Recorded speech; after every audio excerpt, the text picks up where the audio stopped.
দুর্নীতি দমন কমিশনের প্রধান কার্যালয়ের এনফোর্সমেন্ট ইউনিটের নির্দেশে আমরা এই সিলেটের ভোলাগঞ্জ এই সাদা পাথর এলাকায় একটা অভিযানে এসেছি। আমাদের অভিযোগ হচ্ছে যে এখানে কয়েকশো কোটি টাকার রাষ্ট্রীয় সম্পদ এই যে পাথর, এই পাথরগুলো বিগত কয়েক মাসে মানে এখান থেকে উঠিয়ে নিয়ে যাওয়া হয়েছে, এক কথায় আত্মসাৎ করা হয়েছে।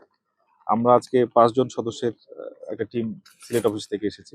এখানে আমরা প্রথমত যেটা দেখছি যে স্থানীয় মানুষজন এখানে সবাই এক ধরনের যারা এখানে পর্যটনে আসেন, পর্যটনের উদ্দেশ্যে এই এটা মানে দেখার জন্য, সেই সৌন্দর্য দেখার জন্য যারা আসেন তারা অনেকেই আফসোস করছেন যে এত সুন্দর পাথরগুলো, যেটা কিনা এই সিলেটের এই একটা ঐতিহ্যের সঙ্গে যুক্ত, এই পাথরগুলো বেশ কিছুদিন ধরে এখান থেকে উঠিয়ে নিয়ে যাওয়া হয়েছে, আত্মসাৎ করা হয়েছে।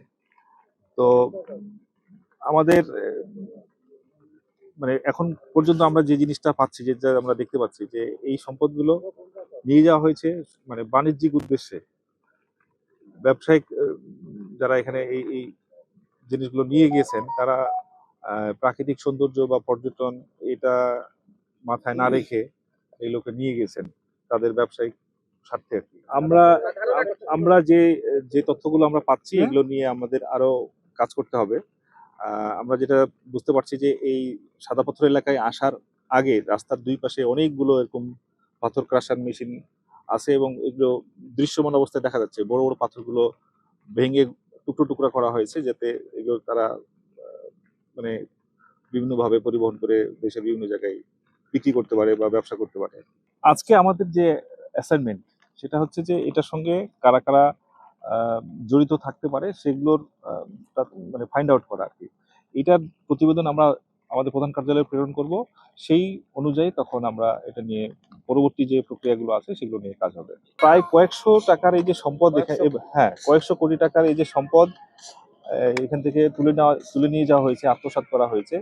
এই প্রক্রিয়ার সঙ্গে যারা যুক্ত, যারা যুক্ত, বিভিন্ন স্তরে যারা যুক্ত, আমরা তাদের সবাইকে মানে ফাইন্ড আউট করার চেষ্টা করছি এবং সেই অনুযায়ী তাদের বিরুদ্ধে আমাদের যে আইনগত ব্যবস্থা সেটা আমরা গ্রহণ করব।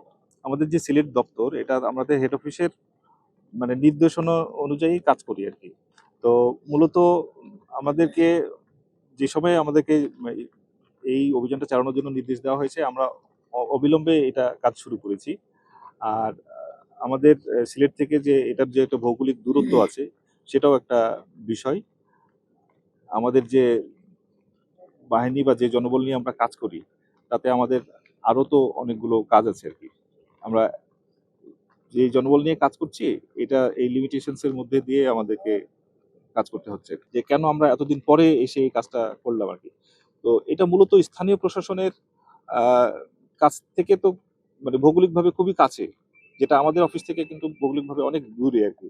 সুতরাং স্থানীয় প্রশাসন কে আরো সতর্ক থাকা প্রয়োজন ছিল আর কি, বা এখানে আরো অন্যান্য যারা যেসব মানে ডিপার্টমেন্টগুলো এটার সঙ্গে যুক্ত, যেমন খনিজ সম্পদ উন্নয়ন ব্যুরো বা অন্যান্য যে ডিপার্টমেন্টগুলো এটার সঙ্গে যুক্ত, তাদের ভূমিকা ছিল বলে আমি মনে করি।